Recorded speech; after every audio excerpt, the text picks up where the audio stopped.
¿Qué tal? Muy buenas noches. Bienvenida, bienvenido a Foro Global, el programa de Foro TV especializado en temas internacionales. Hoy es noche de viernes, noche de conversaciones globales. En esta ocasión me acompaña Cecilia Soto, ella es legisladora y exembajadora de México ante Brasil. Abordaremos las relaciones de México con esa potencia sudamericana, además el fenómeno de la corrupción en Brasil y en América Latina y la renegociación del Tratado de Libre Comercio de América del Norte, entre otros temas. Así que ya lo sabes, no te vayas. Acompáñanos los próximos 30 minutos. Esto es Foro Global, ya empezamos.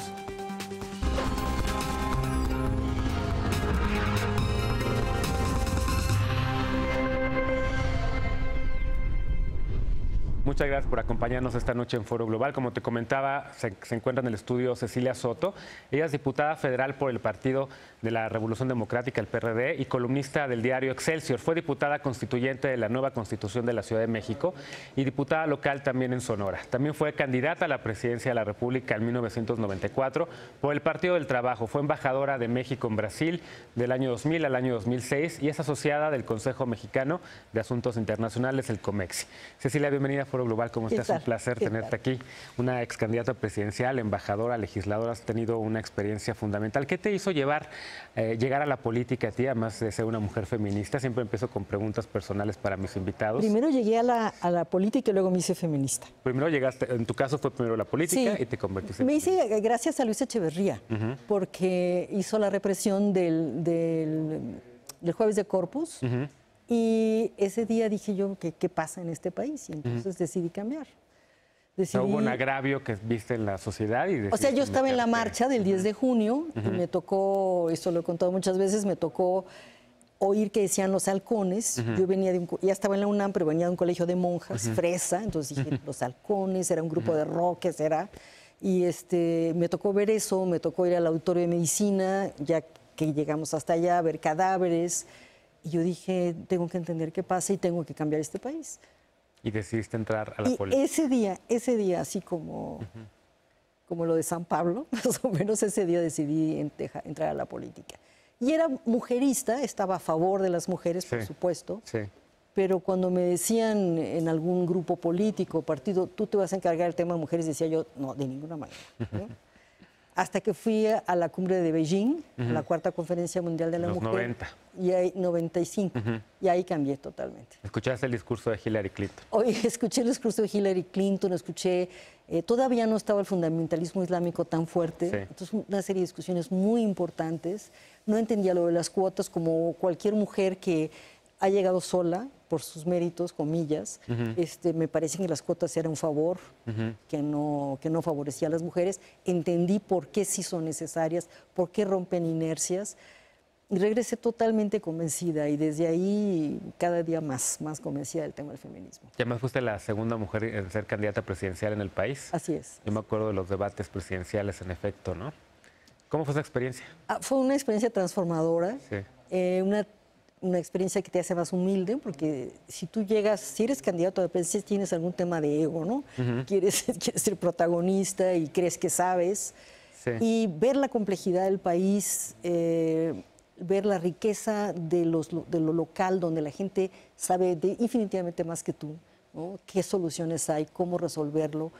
Fue una experiencia muy enriquecedora. Y también fue una experiencia muy traumática. Me tocó el asesinato de Colosio, claro. Me tocó el levantamiento zapatista, claro, ¿no? Y un mes después de la campaña me tocó el asesinato de Francisco Ruiz Massieu. Entonces, es una realidad del país que no me imaginaba, ¿no? Claro.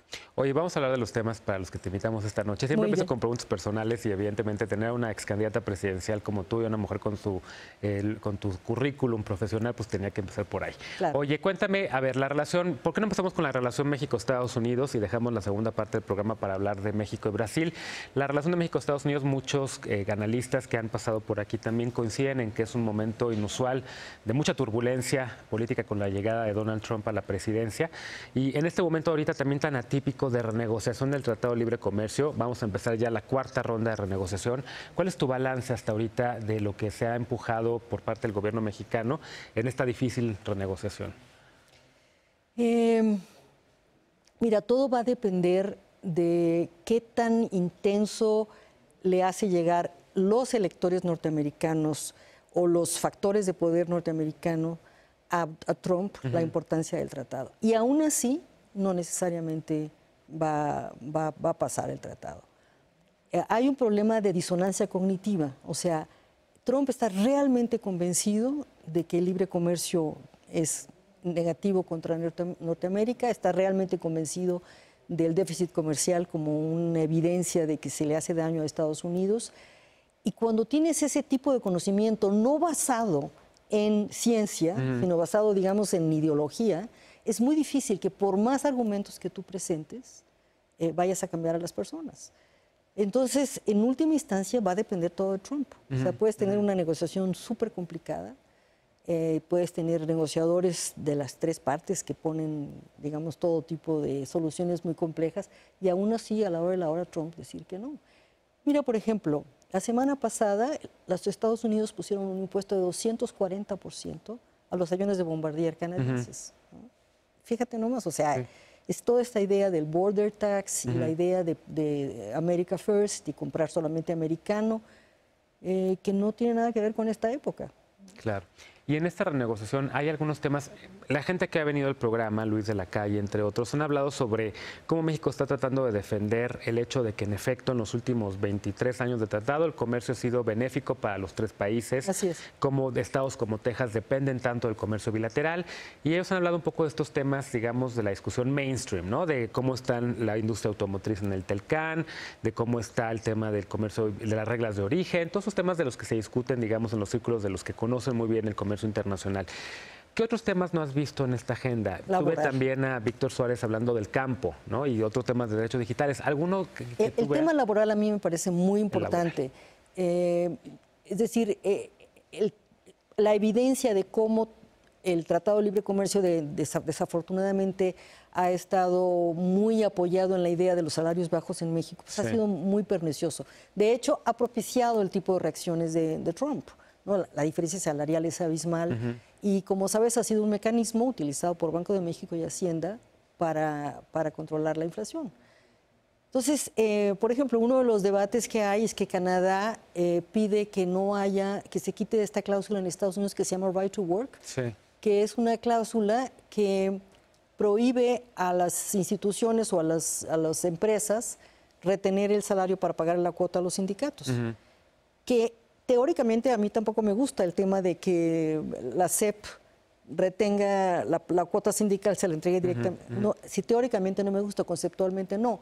Pero la verdad es que sin esa cuota, sin ese mecanismo, se debilitan los sindicatos más de los que están. O sea, de los tres países, el sindicalismo más fuerte es el canadiense. En Estados Unidos yo creo que también está bastante debilitado, y en nuestro país realmente es una vergüenza. Entonces yo creo que el tema laboral es un tema fundamental, que no debe ser ahí diciendo de Luis de la Calle, no debe ser un capítulo aparte, debe ser, los criterios y principios deben estar ahí de manera fundamental. Por supuesto, creo que también el tema ambiental, el tema ambiental que incluye el problema de cambio climático es un tema que tiene que estar ahí y que igual estaba de manera paralela. El tema ambiental y el tema laboral, ¿qué te gustaría ver en específico que se renegociara o que se pusiera la discusión ahí? Hay quien dice, y me acuerdo en los años 90, cuando Salinas de Gortari vendía el tratado como la oportunidad de que México llegara al primer mundo, que se redujera la brecha en el ingreso entre los tres países. No te acuerdo. Pues me acuerdo de los comerciales. Y salía Huicho Domínguez señalando el personaje de este Huicho Domínguez con el mapa del clima. Decía, miren, en el sureste asiático hay buen clima porque hay libre comercio, en Europa también, y ahora también en América del Norte. Me acuerdo muy bien de la figura. Entonces, ¿qué te gustaría ver? Porque nos habían prometido que iba a reducir esa brecha en el ingreso y no la redujo, al contrario se ha ido ensanchando, ¿no? ¿Qué te gustaría ver en específico tanto en lo laboral como en lo ambiental? En lo laboral me gustaría ver mecanismos que fueran emparejando el tema salarial. Entiendo que sí, es un tema nacional, pero ahí se pueden poner una serie de mecanismos, de incentivos en los artículos que se comercian que demanden mejores salarios o una serie de cláusulas de libertad sindical, etcétera. Eso me parece muy importante.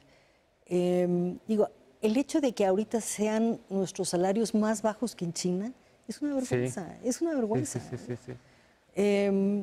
En el tema ambiental, a mí me gustaría darle mayor fuerza a la Comisión ¿te acuerdas? La CCC, con sede en Montreal, me gustaría darle mucha más fuerza. Y ahí sí es un tema que veo difícil, porque si Estados Unidos está en contra o se salió del Acuerdo de París, no sé cómo es que podríamos instalar una serie de mecanismos de coordinación para el tema de carbono y todo. Ahí sí lo veo un poco más difícil, hay que darle una buena pensada, pero creo que sería muy importante. Y, por ejemplo, en el caso de México y Estados Unidos, ya sabemos que el muro que hay ya ha causado graves problemas. Sí, ¿no? los 1.100 kilómetros de muro que ya existen, ¿no? Ya han causado graves problemas, inundaciones en ciertas ciudades, el problema del paso de especies, en fin. Y el otro tema obvio es el tema de género. Yo creo que podría incluirse en lo laboral, a lo mejor, un tema de cláusulas que castiguen la desigualdad salarial en el caso con tema de género, que incentiven la participación de las mujeres en el mercado laboral. Esos temas. Oye, algunas de las personas que han venido aquí a hablar sobre la renegociación, sobre todo quienes vienen del sector de las organizaciones de la sociedad civil, han denunciado que no han tenido acceso a poder dialogar con las autoridades del gobierno. Como legisladora, están tomando la opinión de los legisladores, sobre todo me imagino que más de los senadores, porque tienen más competencias en materia de política exterior, pero ¿están tomando en cuenta también las consideraciones de los legisladores en las negociaciones? No, para nada. Lo estás viendo como muy cerrado. Para nada, digo, en las comparecencias de los secretarios de Estado, habrá alguna pregunta en las comparecencias más cerradas, en comisiones, pero que tomen en cuenta que haya un mecanismo sistemático, no, para nada. ¿Sientes esa misma queja por parte de tus colegas de las interparlamentarias con México, Estados Unidos? Los congresistas estadounidenses también se están quejando de que sus autoridades no están escuchando la voz del legislativo en la renegociación. Fíjate que en la interparlamentaria norteamericana, no he estado con Canadá, sí había una clara diferencia de legisladores demócratas y republicanos con Trump. Porque en la interparlamentaria fueron sobre todo parlamentarios de la frontera, pues muy afectados por el tema del Tratado de Libre Comercio. Sí, ellos no hablaban de que había una comunicación muy cercana y estaban francamente en contra de una serie de razonamientos detrás de la idea de acabar con el tratado. Sí, constitucionalmente es el Ejecutivo el que se encarga de negociar en ambos países, ¿no? Los tratados internacionales, y el Senado es el que tiene que ratificarlos. Pero yo pienso que en esta renegociación tan importante para los tres países se tendría que haber aprendido del error de la negociación de los 90, donde fue un círculo muy cerrado de negociadores, y ahorita más bien abrirlo. Y es la denuncia que han hecho, te digo, integrantes de sociedad civil, y que creo que entonces tú como legisladora también coincides. Sí, ¿no? absolutamente. Y yo creo que también sirve para la negociación, es decir, que la prensa, que los medios se hagan eco de lo que plantea la sociedad en México, etcétera, ¿no? Claro. Uno de los temas que sabes que está presente es que con la retórica de Trump, pues el presidente que llegue va a ser antiamericano, ¿no? Entonces el tema, eso te va a dar votos, ¿no? Claro. Tener un discurso antiamericano te va a dar votos. Y es algo con lo que se había acabado a raíz del tratado. O sea, a raíz del tratado ya no recuerdo mucha quema de banderas, ¿no? Antes era, digamos, el patio. Recientemente vimos en la historia de México, creo que solamente una vez habíamos visto la bandera de Estados Unidos desfilar en Reforma, tal vez en la guerra entre México y Estados Unidos, cuando entraron las tropas estadounidenses a Reforma.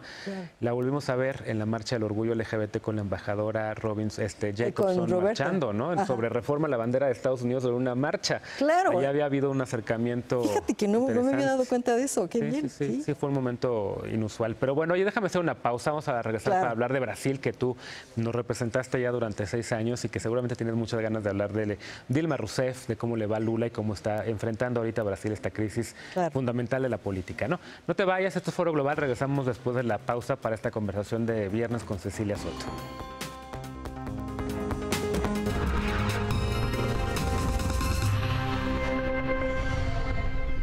Muchas gracias por continuar con nosotros en Foro Global. Seguimos en esta conversación de viernes con Cecilia Soto. Cecilia, hablábamos en la primera parte de la conversación sobre Estados Unidos y México y la relación bilateral, pero realmente el plato fuerte de la conversación contigo es Brasil. Brasil, un país en el que tú conoces muy bien. Me encantaría hablar portugués y hacerlo en portugués, pero no, se van a burlar de nosotros de entrada porque va a ser portuñol, como dicen, en mi caso. Pero tú estuviste 6 años allá representando a nuestro país en un momento muy interesante para Brasil, ¿no? En este despegue de repente la imagen de Brasil como una potencia en el mundo, Lula da Silva que se convirtió en una especie de líder de la región. ¿Cómo fueron esos años? ¿Por qué no nos describes cómo viste eso? Fue muy interesante porque me tocó el último año de Fernando Enrique Cardoso y el primer gobierno de Lula y su reelección. Entonces, bueno, primero el gobierno de Fernando Enrique Cardoso era difícil de entender por qué iba a pasar a la oposición. Era un gobierno que realmente puso las bases para acabar con la inflación, hizo reformas muy importantes, hizo reformas así fundamentales que luego cosechó Lula, ¿no? Y Lula, entonces, eso fue primero, ¿por qué están descontentos los brasileños? Entonces llegó el gobierno de Lula y el gobierno de Lula llegó con la furia del nuevo converso, ¿no? Por ejemplo, México era el estado 53 de los Estados Unidos, porque NAFTA era imposible, o Telecan era imposible de entender para los brasileños. No para Lula y, digamos, la gente más cosmopolita de su gobierno, pero en general me tocó una situación difícil. Además, cuando llegué también había el tema de Sudamérica, que lo había iniciado el presidente Fernando Enrique Cardoso, pero que el Lula también lo retomó con fuerza. O sea, queremos hacer una confederación de países sudamericanos. México no es parte de eso, Centroamérica no es parte de eso, así que se me van. Entonces, muchos gestos de separación muy fuertes. Me tocó también un caso terrible, el caso de Gloria Trevi, que fue un caso muy difícil, extremadamente difícil. Y me tocó que ella estaba allá y entonces... Sí, tenía unos meses presa cuando yo llegué. Sí. Y es una mujer muy seductora para los medios. Entonces, estuvimos a punto de perder y de que ganara asilo político ella. Fue una batalla muy fuerte, para mí. Y luego me tocó, que esta fue una parte muy importante, la llegada de los grandes capitales, la llegada del ingeniero Slim y de otros capitales muy importantes, FEMSA, Racini. De inversionistas mexicanos a Brasil. Sí, de inversionistas mexicanos a Brasil. Brasil tiene como es un país muy cerrado comercialmente y tiene un problema seriosísimo de corrupción. Entonces era más fácil para los inversionistas llegar allá, producir allá que exportar desde México. Y bueno, hay una serie de servicios que no puedes exportar, entonces también había que llegar. Entonces, esa fue una parte fascinante de llegar y colaborar con eso. Hicimos durante la época en que yo estuve ahí el único instrumento comercial que hay, que es un acuerdo muy, muy modesto, pero es el único que hay, porque ellos estaban en contra del Tratado de Libre Comercio. Es raro, ¿no?, que las dos economías más grandes de América Latina no tengan un tratado de libre comercio entre sí. Claro. ¿No? México y Brasil. Es así como cuando tienes una pareja o te gusta alguien pero está casado y entonces cuando ya se descasta tú ya estás casado y entonces más o menos es una cosa así. O sea, cuando México quería el tratado, que era cuando yo estaba, ellos no querían. Eran tiempos de Vicente Fox. Sí, eran tiempos de Vicente Fox. Nosotros sí queríamos un tratado de libre comercio. Queríamos participar incluso como observadores en Mercosur, no nos dejaron participar en Mercosur, no quisieron el Tratado de Libre Comercio. Y luego cuando ellos querían el Tratado de Libre Comercio, nosotros no queríamos el Tratado de Libre Comercio. En México, ¿por qué no se quiere el Tratado de Libre Comercio? Porque el sector agrícola tiene mucho miedo del sector agrícola brasileño. Y Lula decía algo muy interesante, ¿cómo es que le tienen miedo al sector agrícola brasileño si están comerciando agrícolamente con los Estados Unidos? ¿No? Entonces, ese ha sido principalmente el problema. Y es un problema que no tengamos un tratado, porque nosotros dependemos 90% en temas de importación de alimentos de Estados Unidos. Y hay un problema de sanidad. Hay un problema de sanidad, o sea, Brasil tiene diferentes enfermedades o no tiene una serie de epidemias que sí hay en Estados Unidos, ¿no? Yo creo que es muy importante que diversifiquemos nuestras fuentes y más si se trata del tema de alimentos. Entonces, de esta relación entre un tango, entre que sí, que no, que la relación comercial sobre todo, al despegue de Lula como la figura dominante en América Latina, en momentos en los cuales Vicente Fox llegó con este bono democrático y era como el líder democrático de la región, pero que al final de cuentas se acabó llevando Lula el papel del liderazgo regional. De ese papel de liderazgo regional a la tragedia de Dilma Rousseff, digamos, el auge y la caída de un país como una potencia emergente de Brasil en prácticamente una década. ¿Cómo has visto ese cambio de Brasil por los cielos a Brasil por el infierno, con escándalos de corrupción, con la deposición de Dilma Rousseff, con Michel Temer ahora en el poder, que la traiciona, etcétera? Fíjate que con el sismo del 17 de septiembre me pareció algo comparable al tema de Brasil. O sea, es un desplome del sistema político brasileño gigantesco. Solamente está de pie, más o menos, el sistema, el Poder Judicial. Pero políticamente y el legislativo están devastados, devastados. Tiene especialmente el problema comenzó en el segundo gobierno de Lula. Bueno, en el último año, en el segundo gobierno de Lula, hubo pues yo creo que hubo un deslumbramiento con el gobierno, ¿no? Con la posición de poder que te da el gobierno y el trato con la iniciativa privada.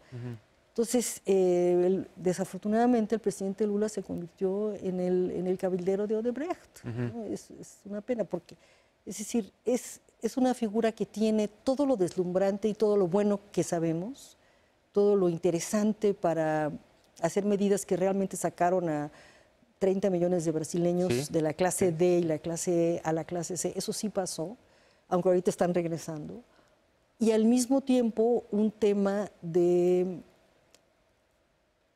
es un tema que tiene que ver con el debate que tenemos ahorita sobre partidos políticos. Con el tema de, así es la política la financiamos con cuentas paralelas que no presentamos a la autoridad electoral y así funciona. La idea de que el fin justifica los medios, yo que le hago bien a los brasileños más humildes me voy a quedar y para quedarme tengo que tener dinero para campañas. ¿No? Entonces, ¿le ves futuro a Lula? ¿Podría regresar a la política? ¿Podría convertirse en un candidato? Lula ahorita va arriba en todas las encuestas, va en todas es una figura realmente enormemente carismática, muy interesante. Pero hay una cláusula nueva, relativamente nueva, tendrá quizás 8 años, que se llama cláusula de ficha limpia. O sea que en Brasil era común que los candidatos tuvieran procesos judiciales y estuvieran acusados y sin embargo eran legisladores. Entonces, para evitar eso se hizo una ley donde tú tienes que tener tu ficha limpia, ¿no? Tu currículum limpio, no tienes que tener proceso para poder ser candidato. Como un poco la 3 de 3, pero más avanzada. No, al contrario, mucho más primitiva. Simplemente que no estás juzgado. Ya. Que no tienes antecedentes penales. No tienes antecedentes penales, solo tenemos eso hace años, ¿no? Simplemente eso, para que veas un poco la diferencia. Y en el caso de Lula, él tiene 4 sentencias. 4 sentencias. Basta con que se ratifique alguna de las sentencias para que no pueda ser candidato. No tiene mucho tiempo el Poder Judicial para hacer esa sentencia. Creo que es todo este octubre que puede hacerse, pero es probable yo creo que es probable que sí se ratifique la sentencia. Uno de los testigos estrellas del juez Sergio Moro es el ex ministro de Finanzas Antonio Palocci, que era, digamos, una persona de enorme confianza al presidente Lula y acaba de decir todo es cierto. Claro. Oye, la caída de Lula ha tenido también repercusiones para la región en el sentido de las izquierdas, ¿no? De ese momento esplendoroso de las izquierdas gobernando en toda América Latina, en donde había distintos tipos de izquierdas, ¿no? Michelle Bachelet, Cristina Fernández Kirchner, Lula, Hugo Chávez, Evo Morales. A hoy en día, de repente, el auge de la derecha y los gobiernos de derecha en la región. El péndulo. El péndulo que hemos visto, ¿no? ¿Qué repercusiones ves? Y hay quien dice que hoy en día ya regresa el péndulo, o está a punto de regresar porque los gobiernos de derecha están teniendo fracasos tras fracasos tras fracasos, ¿no? ¿Cómo ves a la izquierda hoy en América Latina? Bueno, la veo muy golpeada, ¿no? Y yo creo que uno de los problemas fue la tolerancia a errores como los de Chávez. Sí, el gobierno brasileño, el gobierno de izquierda de Brasil, despreciaba a Chávez, o sea, en términos de que era un gobernante muy problemático, ¿no? No quería compararse, ¿no? Lo veía como una especie de un reflejo en el que no se querían ver, ¿no? Pero lo toleraba. Digo, esto que te digo es algo que tú sabías por abajo del agua, pero lo toleraban, y lo toleraban en gran parte porque había muchos negocios de las empresas brasileñas en Venezuela. Por eso, y por tener aliados, y porque era, digamos, se podía llamar de izquierda, y por la cercanía con Cuba. Entonces se toleró esto, y esto causó un enorme desprestigio, ¿no? Enorme desprestigio. Lo mismo puedes plantear del gobierno de Cristina Kirchner, ¿no? Con también los escándalos de corrupción. Yo veo, no veo un regreso fácil para la izquierda en América Latina. Y eso que Michel Temer también está con problemas judiciales y quizás lo van a quitar también. Es decir, pero no veo, en el caso de Brasil, no veo un regreso pronto de la izquierda. Una última pregunta, se nos acaba el tiempo y siempre regreso a preguntas personales. ¿Qué estás leyendo? ¿Qué nos puedes recomendar para la audiencia de Foro Global? Ya sea de temas globales o de temas nacionales. O lo último que hayas leído que te haya dejado... Lo que leí anoche, creo que se llama El emperador de las enfermedades, que es una biografía del cáncer. Eso es lo que estoy leyendo. Estoy leyendo mucho sobre Ingreso Básico Universal. Soy integrante de la red de Ingreso Básico Universal. Acabo de terminar un libro sobre eso. El emperador de todos los males, ya es un libro que también he recomendado. Tengo una amiga que dice, ojalá, todo el mundo tiene que leer eventualmente este libro, ojalá que más tarde que nunca, ¿no? Exacto. Muchas gracias, Cecilia Soto, por estos minutos para Foro Global, y muchas gracias a ti por habernos acompañado esta noche. Soy Genaro Lozano, te invito ahora a que continúes con la programación de Foro TV. Yo te espero el domingo en punto de las 11 de la noche para una emisión del programa Sin Filtro, la mesa de debate, y el próximo lunes también a las 11 de la noche para una nueva emisión de Foro Global, y por lo pronto te deseo muy buenas noches.